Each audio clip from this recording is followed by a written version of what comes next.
Aloha from Taipei with my bubble tea, the home of bubble tea. Well, Taipei isn't the home of bubble tea, it's actually Taichung, according to legend, but Taiwan are the creators of bubble tea. Day one. I've been here for not even 24 hours yet, landed last night and caught a train from the Taipei airport to the Taipei main station, and my accommodation is actually right near the main station, the main railway station there, and that was all pretty easy. It was just about under an hour. The train ride was pretty good, nice trains, good infrastructure, great logistics. These guys know what they're doing. I'm sitting here in the heart of Taipei City. People walking all around me. It's a shopping district. It's a nice hot day, very hot. I'd say it's about 35, 36 degrees. Not so humid, it's a dry heat, but it's striking. It's very similar to what happens to Melbourne when it hits summertime. It just becomes really hot. So last night I went out on the town and explored, and I went to the Taipei City Mall, which sits under the Taipei main mall railway station. And I'll tell you what, guys, I've never seen anything like this. The Taipei Mall is a different world of its own, and I've got some footage which I'll drop in to explain that. It's unbelievable. There's a whole world underneath that railway station. And check out this footage. So here is the main Taipei railway station. This is where I caught the train from the airport earlier on in the day. It's a fantastic structure. Have a look at that.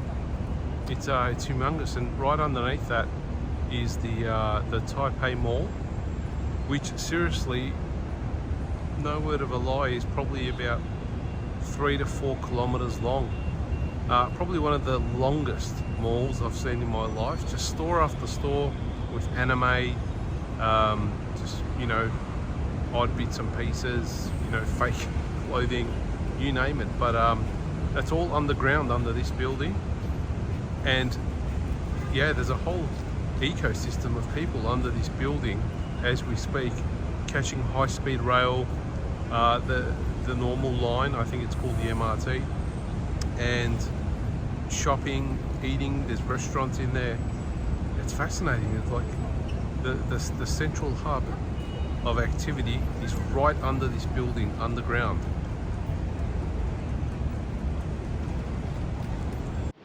My accommodation is a cube room, very similar to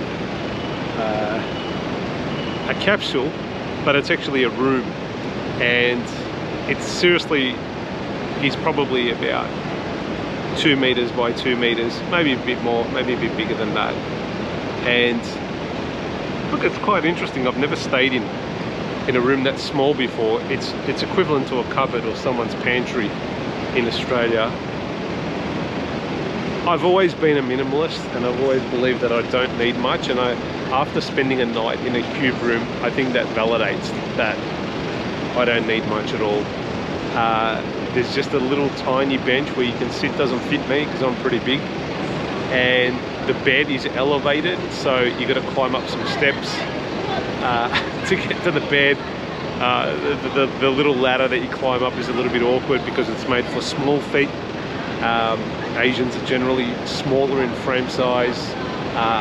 Us Europeans and Australians and Westerners are a bit bigger, so we might struggle. So I need to be really cautious when I'm climbing up those steps to get into bed. But look, it was okay. The air conditioner was on probably a very low value, I think, probably on about 18, so it was pretty cold. So apart from that, it was good. And I'm there for a few more nights, and look, it's not the end of the world, it's fine. Today I ventured out nice and early at about 7 AM, and I've gone to a number of places already. Excuse the pronunciation, but the first place I went to was the Chiang Kai-Shek Memorial, and that also has a famous arch that opens up into the grounds. And I got there quite early actually, and I spent the morning there and chatting to some of the other guys who were actually using the steps of the memorial to train. Look, that was good.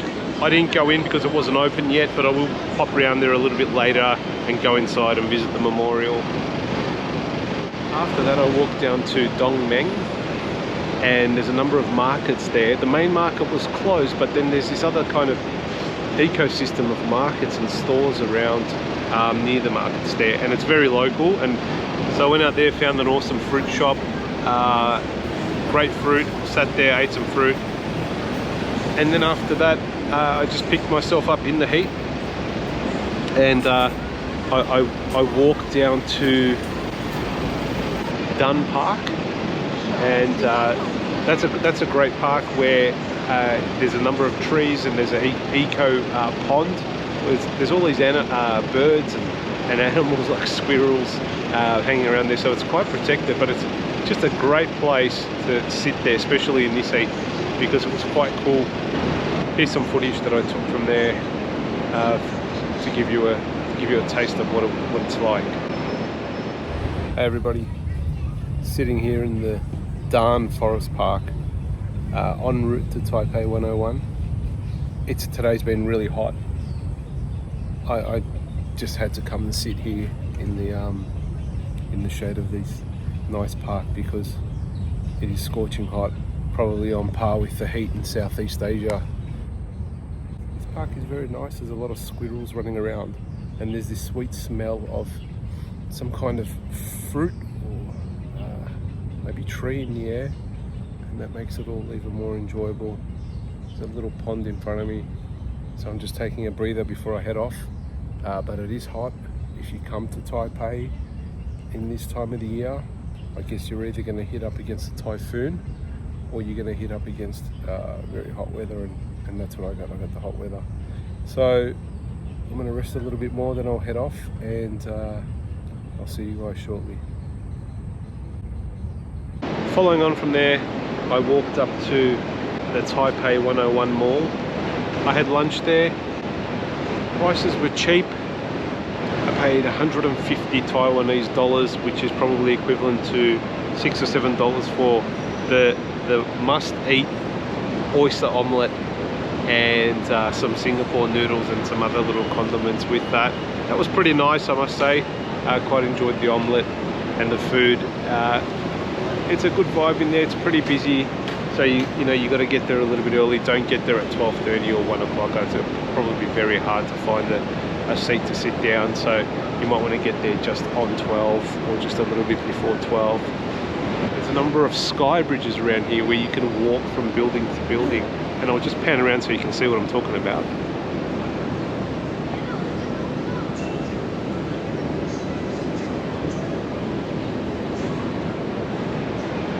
So those sky bridges are built to protect people from the heat and the rain. Look, as I said earlier, it's quite hot, so a lot of people use those sky bridges to move around, and there's actually one on top of me as well. So I'm sitting in the shade of that sky bridge. It's very hot at the moment, extremely hot. So using those bridges, you can get around to different malls, different stores. There's like cinemas, etc. There's a lot of young people hanging out here. It's a good vibe for the younger people. And at the same time, it's also a business district, so there's a lot of people working in this area. A lot of people wearing suits, and women as well, dressed up in very formal clothing. So it's quite busy, feels very dynamic, but very hot at the same time. And here I am in my tourist shirt, standing out from the rest. So I've done a fair bit of walking today. I think I'm just going to stay put for a while, or maybe try and grab a seat somewhere, maybe inside with some air conditioning until it cools down a bit. And then I've got a few other items on the agenda that I I need to tick off. They're all close by in this area, so it's important that I actually you know, go and see these places, because you just never know. I may not come back to this area. And one of them was called the Sun Yat-sen Memorial Hall, and that's also close by. And these places have got fascinating architecture, and I'm just looking at my Google Maps and it says it's a few hundred meters walk from here, so I'll go and cover that as well. Just some pointers, or some things, or takeaways that I've got from Taipei already. You really need to understand how to navigate the underground system, as well as the sky bridges that I showed before. So you've got to understand where the exits from these underground and these overground bridges are, because it's very difficult to kind of cross the road and get where you want to be, because there's not a lot of zebra crossings on the road, and you really need to navigate out from the train station from the right exit to end up near your hotel. And there was a funny story yesterday where I came to the train station, the Taipei main train station, and I just walked out, you know, very naively out of one of the exits, and then you know, Google Maps is telling me that my accommodation is like just there, and I can see it, but I can't see any crossing to get there. And it was frustrating because it was probably 100 or 200 meters away, but I couldn't get there.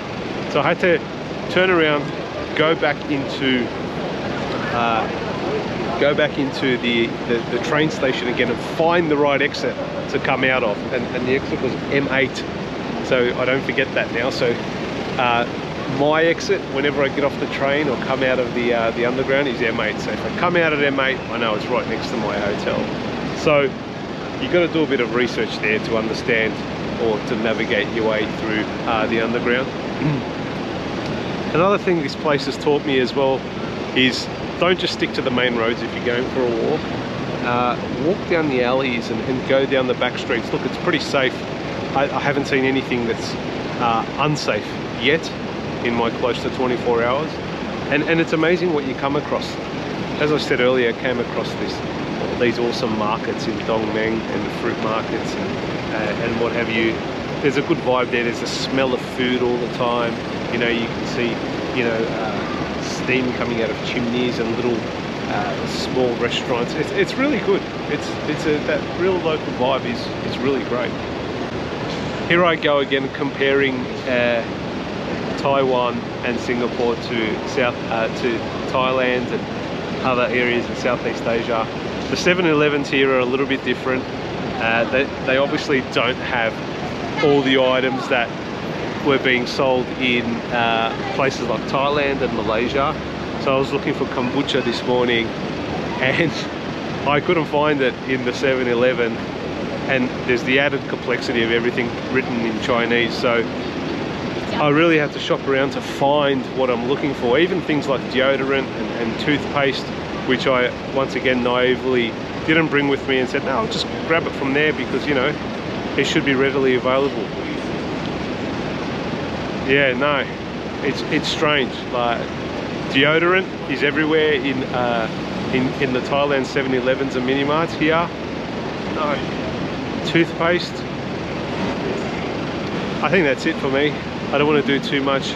I try and do 3 or 4 things a day, and I do them properly and in depth. Spend at least an hour or so there.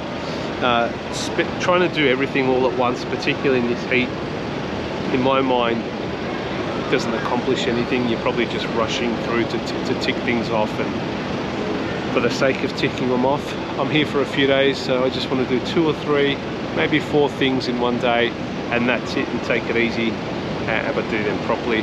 So I'm just going to sit here and relax in the shade and take in the views for now. Thanks again, guys. Thanks for watching. Please like, subscribe. Feel free to comment and ask questions. Taiwan's a great place. It's very interesting so far. I can sense that I'm going to have a lot of good adventures here, so I look forward to sharing those adventures with you. Adios from Taipei.